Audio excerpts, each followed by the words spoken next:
Good morning, students. So, relationship between total revenue, average revenue, and marginal revenue. As we discussed in the previous lectures, it depends upon the market situation. जो TR, AR और MR के बीच में relationship है वो uniform नहीं है, same नहीं रहती है, वो वेरी करती है. किसके ऊपर डिपेंड करती है? मार्केट फॉर्म के ऊपर. हमारी जो फर्म है वो कौन सी मार्केट फॉर्म में एग्जिस्ट कर रही है. तो yesterday we discussed about TR, AR and MR in case of perfect competition. Now we will be discussing relationship between TR, AR and MR in case of monopoly. So as you know, monopoly is the another market situation. क्या है monopoly? कौन सी firm monopolist कहलाती है? सबसे पहले देखो, जो monopoly word है वो दो वर्ड्स से बना है, मोनो एंड पॉली. ठीक है, तो mono means single, poly means control. So where there is the control of single person. ठीक है, जब एक सिंगल पर्सन कंट्रोल कर रहा है उसको कहते हैं मोनोपोलिस्ट. मतलब अब बिल्कुल सिंपल लैंग्वेज में आपको मैं बताऊं, अगर आप एक कोई भी लेटर से आपके सिटी में सिर्फ एक ही यूनिफॉर्म की शॉप है जिससे आप यूनिफॉर्म ले सकते हैं, तो वो मार्केट फॉर्म होगी मोनोपोलिस्ट. वो जो शॉपकीपर है वो मोनोपोलिस्ट होगा, उसकी मोनोपोली है, उसका पूरा कंट्रोल है यूनिफॉर्म के ऊपर, उसका कोई कॉम्पिटिटर नहीं है. जो वो प्रोडक्ट बेच रहा है मार्केट में उसका कोई क्लोज सब्स्टिट्यूट अवेलेबल नहीं है. सो ऐसी market situation where there is a single seller of the product which has no close substitute, that is monopoly. ठीक है, you can take lots of example. Let us say एक गांव में एक ही doctor है, तो वो मोनोपोलिस्ट है. क्यों? वो सिंगल है, जो वो सर्विसेज दे रहा है मेडिकल सर्विसेज, उसका कोई क्लोज सब्स्टिट्यूट मार्केट में अवेलेबल नहीं है. ठीक है, इसी तरह अगर एक ही लॉयर है तो वो भी मोनोपोलिस्ट है. ठीक, अब रेलवे है इंडिया में, उसको कौन ओन कर रहा है? Government of India. तो रेलवे इज द मोनोपोली. क्यों? क्योंकि कोई भी प्राइवेट एंटरप्राइजेस आके अपना रेलवे सेटअप नहीं कर सकते, उनमें उनकी मोनोपोली उनके ऊपर सॉरी, कोई भी प्राइवेट एंटरप्राइजेस आके अपना रेलवे सेटअप नहीं कर सकते. ठीक है, सिर्फ government of India he railway को कंट्रोल करता है. ठीक है, यानी वो सिंगल सेलर है और उसकी सर्विसेज को अवेल करने वाले लार्ज नंबर ऑफ बायर्स हैं. ठीक है, लेकिन जो वो सर्विस प्रोवाइड कर रहा है उसका कोई क्लोज सब्स्टिट्यूट मार्केट में अवेलेबल नहीं है, और कोई भी प्राइवेट एंटरप्रेन्योर मुंह उठा के रेलवे सेटअप नहीं कर सकता, यानी रिस्ट्रिक्शंस हैं एंट्री में. ठीक है, तो ऐसी मार्केट सिचुएशन को मोनोपोली कहा जाता है. So you can write it down. Monopoly is a market situation where number 1 there is a single seller and large number of buyers. Then there is no close substitute of the commodity. Monopolist जो product बेच रहा है, it could be good, it could be service. ठीक है, उसका market में कोई close substitute available नहीं है. Then there are restrictions on the entry of the new firms. Monopoly में कोई भी नई एंटर करना चाहती है तो उसके ऊपर रिस्ट्रिक्शंस रहती हैं. कोई भी पर्सन अगर मोनोपोली किसी कारण से आती है, जैसे अब रेलवे है तो गवर्नमेंट ने सिर्फ अपने आप को राइट दिया हुआ है कि वो रेलवे सर्विसेज जो है प्रोवाइड कर सकती हैं. कारण क्या है? क्योंकि गवर्नमेंट ने कहा कि अगर हम इसमें प्राइवेट प्लेयर्स इंट्रोड्यूस कर देंगे तो वो प्रॉफिट मोटिवेटेड होंगे, तो अपना प्रॉफिट इंक्रीज करने के लिए वो फेयर्स, टिकट के रेट्स बढ़ा देंगे, जिससे कि कॉमन मैन बहुत ज्यादा सफर करेगा, क्योंकि इंडिया जो है बेटे उसके लिए it's a country of common people and it's a vast country. People have to move from one place to another to meet their family, to meet their relatives or for job prospects. ठीक है, तो उसके लिए उनको एक reasonably priced means of transportation चाहिए. वो railway है, वो तभी है क्योंकि इसको गवर्नमेंट ओन कर रहा है, मोनोपोलिस्ट है गवर्नमेंट. ठीक है, अगर इसमें प्राइवेट प्लेयर्स आ जाएंगे, अगर हम रिस्ट्रिक्शंस नहीं रखते हैं एंट्री की, न्यू फर्म्स की, प्राइवेट प्लेयर्स आ जाएंगे, तो उससे क्या होगा, उससे वो फेयर्स जो है, टिकट फेयर्स जो है वो बढ़ा देंगे. ठीक है, तो due to any reason there are restrictions on the entry of new firms. अगर रिस्ट्रिक्शंस नहीं रहेंगी बेटे तो क्या होगा, नई फर्म्स आएंगी, मोनोपोली कभी भी नहीं रहेगी. मोनोपोली वही मार्केट सिचुएशन है जहां पे सिंगल सेलर है. वो सिंगल सेलर क्यों है, क्योंकि बाकियों की एंट्री के ऊपर रिस्ट्रिक्शन है इन one way or the another. Then firm has a full control over the price. जो मोनोपोलिस्ट है या जो मोनोपोली फर्म है उसका अपने प्राइस के ऊपर पूरा पूरा कंट्रोल है. अब ये जो फीचर्स हैं इनको हम in contrast to perfect competition देखते हैं. परफेक्ट कंपटीशन में पहला फीचर क्या था, large number of buyers, large number of sellers. यहां पर क्या है, single seller and large number of buyers. ठीक है, वहां पे large number of sellers, they were selling homogeneous product, सब बेच रहे थे, सबका प्रोडक्ट एक जैसा था. यहां पर जो प्रोडक्ट मोनोपोलिस्ट बेच रहा है उसका कोई भी क्लोज सब्स्टिट्यूट मार्केट में अवेलेबल नहीं है. परफेक्ट कंपटीशन में there was free entry and exit of firms. New firms can enter, existing firms can leave the industry, whereas in this case there are restrictions on the entry of new firms. Perfect competition में price was fixed by industry through market forces.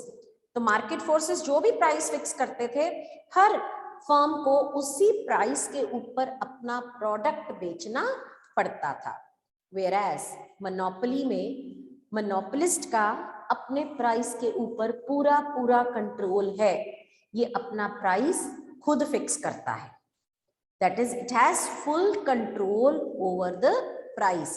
Perfect competition में zero control था price के ऊपर firm का. एक farmer है, वो wheat किस प्राइस पे बेचेगा, वो खुद नहीं डिसाइड करेगा कि मैंने तो अपनी बोरी 500 रुपए से कम नहीं बेचनी. नहीं, जो प्राइस इंडस्ट्री फिक्स कर रही है, मार्केट फोर्सेस ने अगर 400 फिक्स किया, उसको 400 पर ही बेचना पड़ेगा. उसका अपने प्राइस के ऊपर कोई कंट्रोल नहीं होता है. मोनोपोलिस्ट का अपने प्राइस के ऊपर पूरा पूरा कंट्रोल है, वो अपने प्राइस को खुद फिक्स करता है. But that does not mean, मैंने कहा उसका फुल कंट्रोल है, लेकिन इसके अलावा एक और बात हमने देखनी है. फुल कंट्रोल का मतलब ये नहीं है कि वो जो मर्जी प्राइस चार्ज करे.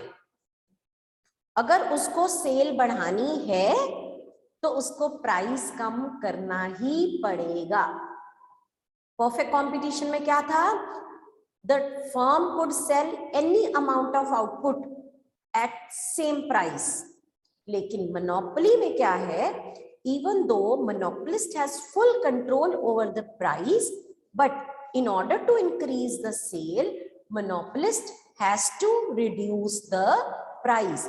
तो आप इसके नीचे you can write one line, full control in price लिखो, but इसके नीचे लिखेंगे but full control over price does not mean, full control over price does not mean that the producer in monopoly can sell any amount of output,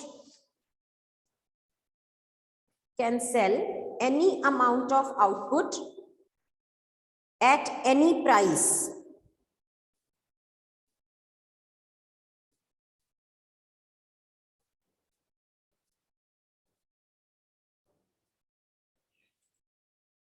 Though he is a monopolist, आगे लिखेंगे though he is a monopolist, Still, negatively sloped demand curve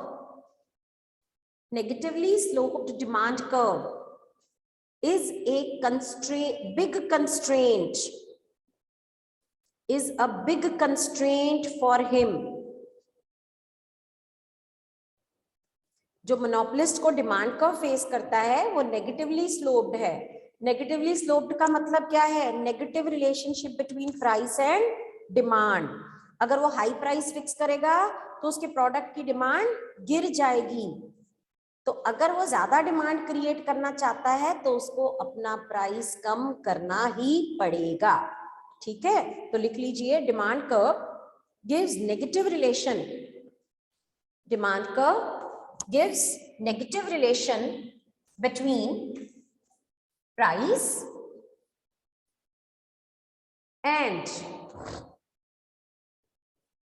quantity demanded. Demand curve gives negative relationship between price and quantity demanded. That is, if he fixes higher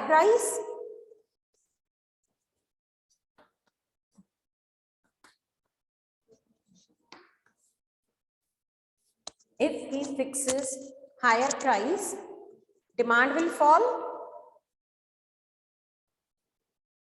So,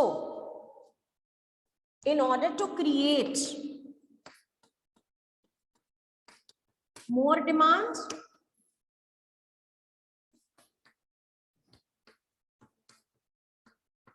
he reduces the price.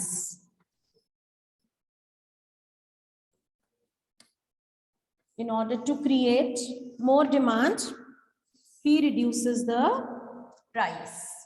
ठीक है, अब हम relationship देखते हैं TR, AR और MR के बीच में, क्योंकि हमें पता चल गया मोनोपोलिस्ट को अगर अपनी सेल बढ़ानी है तो उसको अपना प्राइस कम करना पड़ेगा. परफेक्ट कंपटीशन में ऐसा नहीं था. परफेक्ट कंपटीशन में मार्केट ने प्राइस फिक्स कर दिया, उसी प्राइस पे हर सेलर को बेचना है और वो जितनी मर्जी अमाउंट उस प्राइस पे बेच सकता था. आप पीछे अपना पेज करके देखो, क्वांटिटी सोल्ड 1 to 10 मैंने लिखवाया है और प्राइस 10 10 10 10 लिखवाया है. यानी 10 रुपए पे वो 1 भी बेच सकता है, 2 भी बेच सकता है, 3 भी बेच सकता है. Any amount he can sell at 10 rupees. लेकिन अगर मोनोपोलिस्ट, ये आप टेबल बना लीजिए, पहला है quantity sold in units, AR in rupees, TR in rupees, MR again in rupees.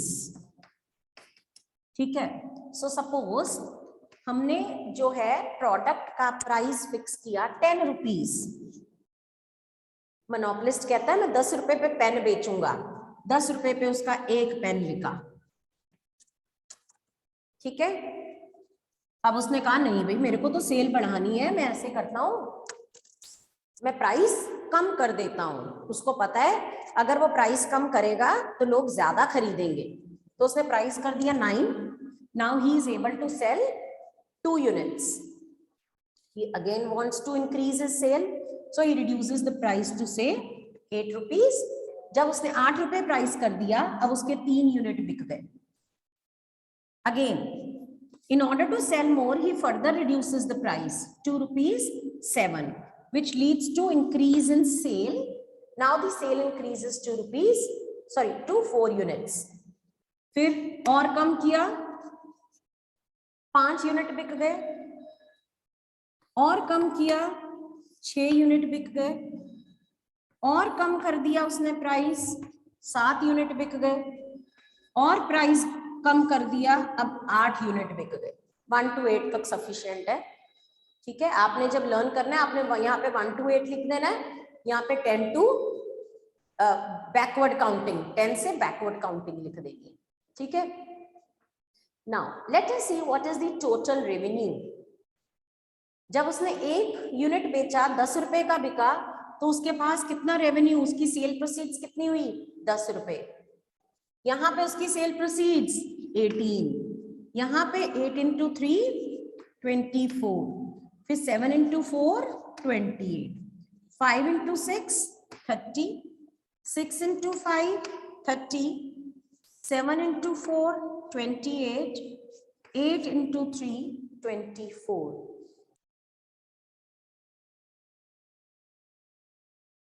ठीक है, अब हम कैलकुलेट करते हैं marginal revenue, addition made to the total revenue when one more unit of output is sold.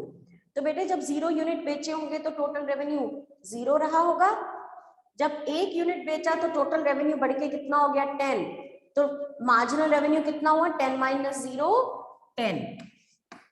इसी तरह से consecutive TR minus करते जाएंगे, हमारे पास मार्जिनल रेवेन्यू आता जाएगा। 28 माइनस 30 माइनस 2, 24 माइनस 28 माइनस 4। ठीक है, अब इस टेबल से हम रिलेशनशिप देखेंगे, पहले टीआर और एमआर के बीच में, फिर एआर और एमआर के बीच में। तो पहले देखते हैं टीआर और एमआर।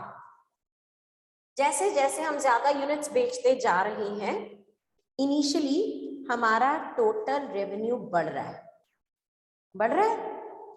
पहले 10 रुपए थे आपके ड्रॉर में पड़े, अब 18 पड़े, अब 24 पड़े, फिर 28 पड़े, फिर 30 पड़े, है ना, बढ़ रहा है। नेचुरली बेटे सेल ज्यादा होगी तो टोटल रेवेन्यू बढ़ेगा।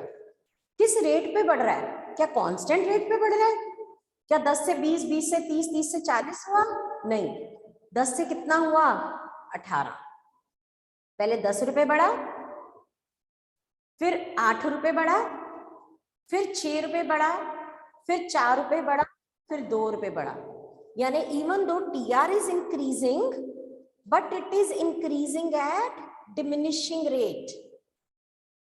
TR increases at diminishing rate. Yes? So when TR is increasing at diminishing rate, what is the behavior of MR? MR falls. ठीक है, जब TR increasing rate पे बढ़ेगा तो MR fall करेगा। फिर एक पॉइंट ऐसा आया कि TR कांस्टेंट हो गया, 5 पेन बेचे तो भी टोटल रेवेन्यू 30, 6 बेचे तो भी 30। जब टीआर कांस्टेंट हो गया तो एमआर का क्या बिहेवियर होगा? MR will be equal to 0। उसके बाद बेटे टीआर फॉल होना शुरू हो गया। हमने पेन तो ज्यादा बेचे, लेकिन जो टोटल रेवेन्यू हमने प्राइस इतना को कम कर दिया था कि हमारा टोटल रेवेन्यू अब बढ़ने की बजाय कम होने लग गया। तो when TR falls, MR becomes negative. जो एडिशनल रेवेन्यू है वो नेगेटिव हो गया। ठीक है, सो अभी हम क्या करेंगे, हम TR और MR कर्व बनाएंगे, फिर उन दोनों की इकट्ठी एक्सप्लेनेशन लिखेंगे। ठीक है, हम सिंगल डायग्राम पे बना सकते हैं। Do I make it without scale?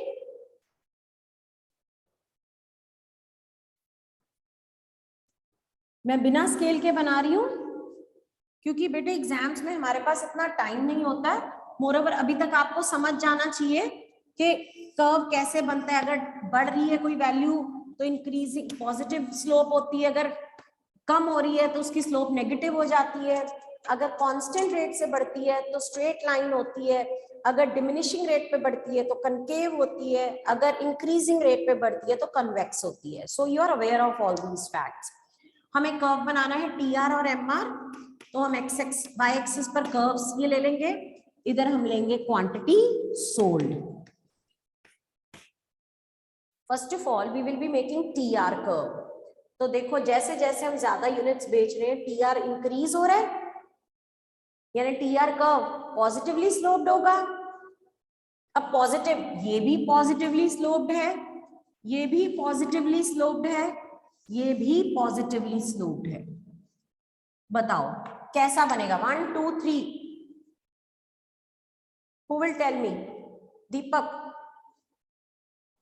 इनमें से कौन सा पसंद है आपको? 1 बनाऊं, 2 बनाऊं, 3 बनाऊं? Okay, yes Harshika. What about others? आरजू, क्या शेप अच्छी लग रही है आपको टीआर की? 1 2 3?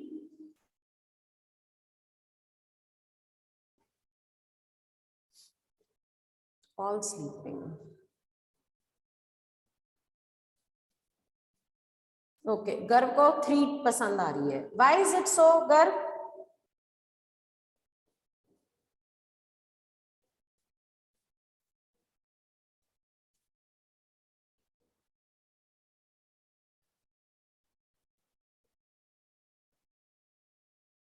ये कॉन्वेक्स है. Convex means TR increases eight increasing rate. यहां पे TR किस रेट पे बढ़ रहा है? पहले 10 रुपए बढ़ा, फिर 8, फिर 6, फिर 4, फिर 2. ये कौन सा रेट है? इंक्रीजिंग या डिमिनिशिंग? ये डिमिनिशिंग रेट है.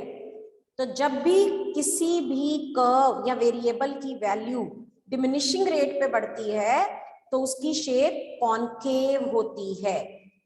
Got it? तो इसीलिए जो हमारा TR कर्व है वो कनकेव होगा, अपवर्ड स्लोपिंग. अपवर्ड स्लोपिंग क्यों है? क्योंकि TR बढ़ रहा है.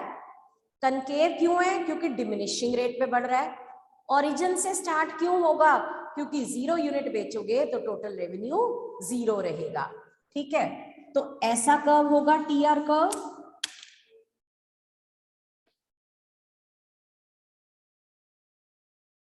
ये है 30 तक. 30 पे आके कांस्टेंट हो गया. उसके बाद बेटे ये गिरना शुरू हो गया. जब ये गिरना शुरू हो जाएगा तो ये फॉलिंग नेगेटिव स्लोप आ जाएगी इसकी. So this will be the shape of TR curve. अगर आपको नहीं समझ में आया, raise your hand, I will explain again. TR की शेप कैसी होगी? Upward sloping, starting from the origin, concave. After a certain level is reached, it starts falling. ठीक है, अब इसके कॉरेस्पॉन्डिंग हम MR कर्व बनाएंगे.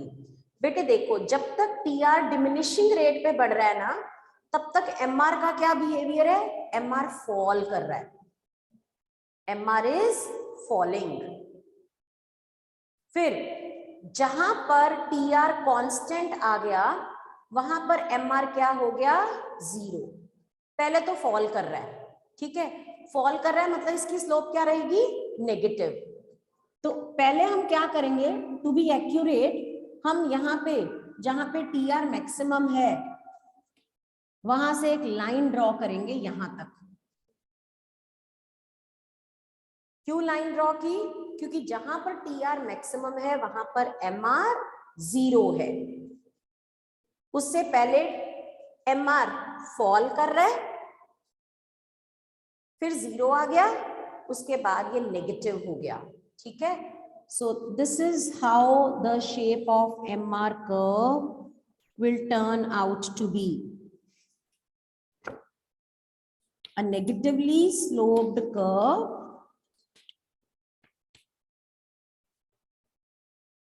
touches x-axis where TR is maximum, MR is 0. When TR increases at diminishing rate, MR falls. When TR is maximum, MR is 0. When TR starts falling, MR becomes negative. After you have drawn this diagram, just give me a thumbs up so that I can explain its relationship.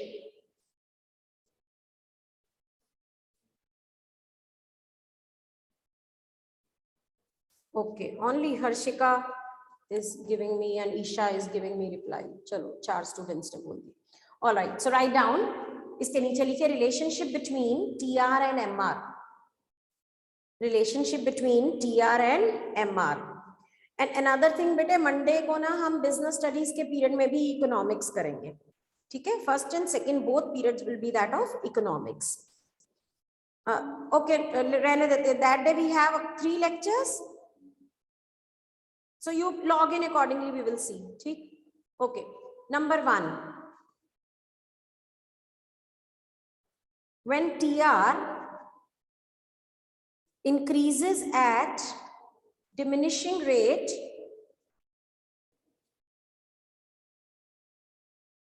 MR is falling positively, when TR increases at diminishing rate, MR falls. Fall कर रहा है लेकिन है positive है, देख लो fall कर रहा है पर इसकी वैल्यू पॉजिटिव है. Second, when TR is maximum and constant, MR is equal to 0. When TR is maximum and constant, MR is 0. ठीक है. Then तीसरा, when TR diminishes, देखो MR becomes negative. When TR diminishes, MR becomes negative. You don't need to learn it, बेटे, you just need to analyze it. आपको दिखाई दे रहा है यहां तक क्या है, TR इंक्रीज हो रहा है, पॉजिटिव है ना ये, और कनकेव है, इसका मतलब डिमिनिशिंग रेट पे इंक्रीज हो रहा है. तो MR क्या है इसके कॉरेस्पॉन्डिंग, फॉल हो रहा है. फिर जब TR मैक्सिमम हो गया तो MR का क्या बिहेवियर है, MR 0 हो गया. जब TR फॉल होना शुरू हो गया तो MR का क्या बिहेवियर है, MR नेगेटिव हो गया. ठीक है. This is the relationship between TR and MR. Now next point, relationship between AR and MR. Relationship between AR and MR. So ये भी relationship आप पहले यहां से देखो टेबल से. As you can see, as more and more units of output are being sold, AR, that is price, falls. क्योंकि price गिर रहा है बेटे, इसका मतलब एडिशनल रेवेन्यू भी गिरेगा. मैं कम प्राइस पे अगला पेन बेच रही हूं ना, तो मेरे जो गल्ले में एडिशन होगी वो कम ही होगी. तो as a result MR also falls. AR भी फॉल कर रहा है, MR भी फॉल कर रहा है. लेकिन ये 10 से 9, 9 से 8, 8 से 7 हुआ, ये तेजी से बढ़ रहा है. 10 के बाद 8, 8 के बाद 6, 6 के बाद 4, 4 के बाद 2. यानी MR की जो वैल्यूज हैं वो AR की वैल्यूज से कम है. इसका मतलब जो MR कर्व है वो AR के नीचे होगा. ठीक है.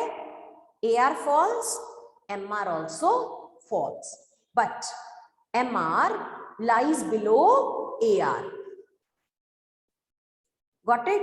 Another thing, AR keeps on falling, never becomes 0 or negative.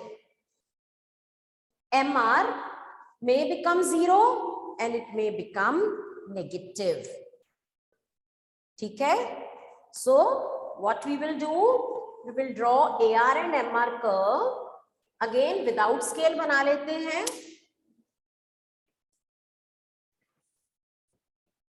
Here we will take output sold, और हमें क्योंकि AR और MR कर्व बनाना है तो यहां पर हम लेंगे AR oblique MR. तो यहां से मैं इसको शुरू कर रही हूं. पहले एक कर्व बना रही हूं डाउनवर्ड स्लोपिंग, इसको नाम दिया जाएगा AR का, और MR, AR जहां से AR स्टार्ट हो रहा है वहीं से MR स्टार्ट होगा. 10, 10 की वैल्यू है. ये भी डाउनवर्ड स्लोपिंग है, लेकिन क्योंकि इसकी वैल्यूज उससे कम है तो ये नीचे बनेगा, और ये 0 भी हो सकता है, नेगेटिव भी हो रहा है, तो इसीलिए ये नीचे तक चला जाएगा. ये हो गया आपका AR एंड MR कर्व. ठीक है. इज इट क्लियर बेटे? इनकी रिलेशनशिप लिख लेते हैं. As more units of output are sold, as more units of output are sold, by reducing the price,